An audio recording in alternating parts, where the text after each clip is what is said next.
In my country, the Philippines, we're 5% Muslim and 80% Catholic. And the minority of Muslim Filipinos have been exposed to a lot of historical, political, and economic oppression. My chapter is about addressing grievances and instability. What do I mean by that? It means that countering violent extremism means having to identify the grievances and situations of instability that actually encourage acts of violent extremism. What a lot of young people don't know is that every time a person is encouraged or empowered to create an act of violent extremism, he or she is encouraged by a specific set of grievances. And previous research has shown that there are two kinds of grievances. The first one are called push factors, and the second one are called pull factors. Push factors are basically religious, cultural, political, and social circumstances that push a person to commit an act of violent extremism. In the Philippines, for instance, push factors play a really big role. A lot of Muslim Filipinos who get involved with terrorist organizations do so because they operate out of the grievance that Muslim Filipinos are usually poorer, less employed, and have less access to opportunities than their Christian counterparts.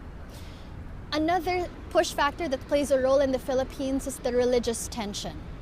So the creed that terrorist organizations have in the Philippines is that they use this religious tension, exploit it, and exaggerate it, and use it as a reason for people to commit acts of violent extremism. So those are push factors. They push you to commit this act. Now we go to the pull factors. So the pull factors are more personal. A lot of young people who have been interviewed on why they committed acts of violent extremism actually have a lot of personal inputs into that.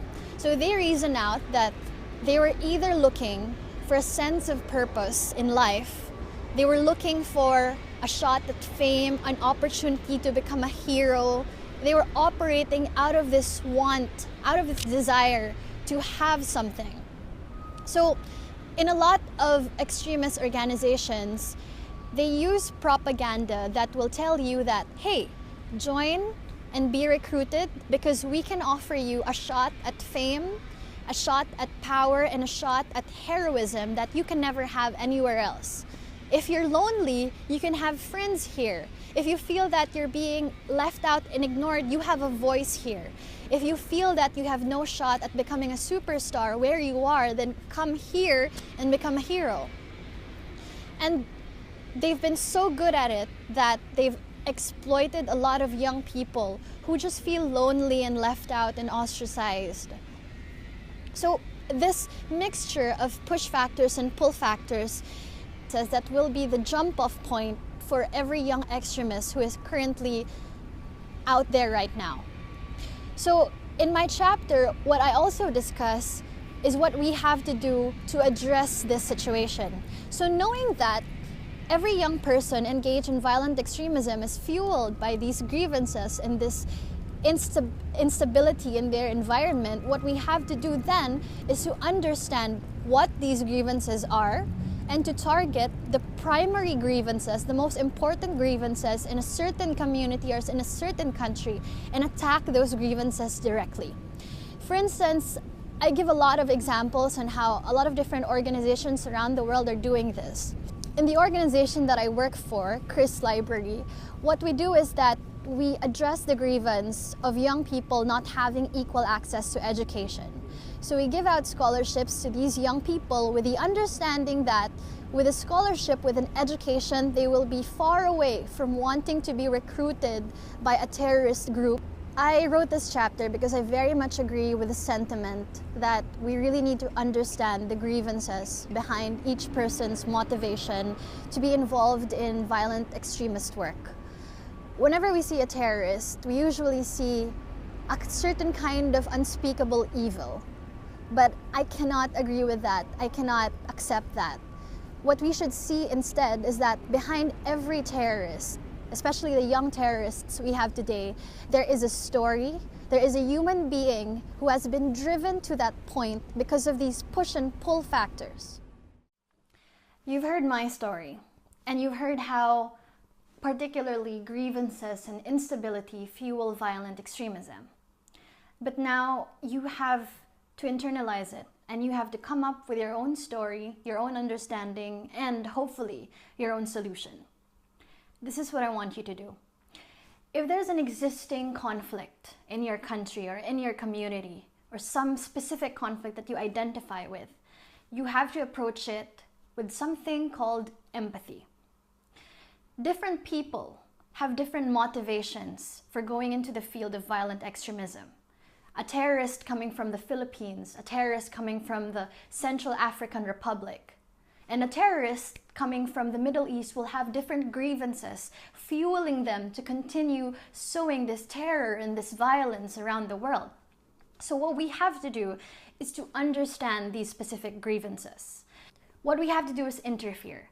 Before they see terrorism and violent extremism as a solution to their previously existing problems like poverty and inequality and unemployment, we have to solve those problems and to give alternative solutions that really tackle the root causes of why conflict happens. So in the case of the Philippines, that's to give people an education, to give people jobs, and to show people that this inequality is being actively addressed by the government and by actors in specific communities. So it would be the same for your community. You have to understand what are the existing problems that are encouraging this terrorism, this extremism. And you have to interfere on those specific problems to give people the real solution to the problem and not the imagined solution of terrorism. Another thing that we have to do is to localize solutions. So in the Philippines, let's take an example. One person acting in a terrorist organization from one region would have a different set of motivations from a person acting out in a different region. So we have to take a local approach to this problem. We have to empower local actors in specific communities who understand the context of where people are coming from, and we have to empower them with resources and the solutions that they would need to address the local problems that exist in their communities.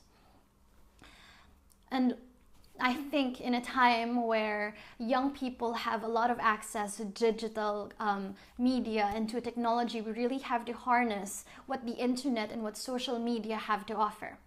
Currently, in the space of violent extremism, organizations like the Islamic State are really investing on Facebook and Twitter to deliver their key messages. And we have to match them in that aspect. We have to be the voice that sends out a positive counter-narrative to what people like the Islamic State have to say. We have to go in that space and tell young people, you know what? We understand that you have these specific problems, but terrorism and violent extremism is not the solution. Here are your solutions. Let's solve this problem together.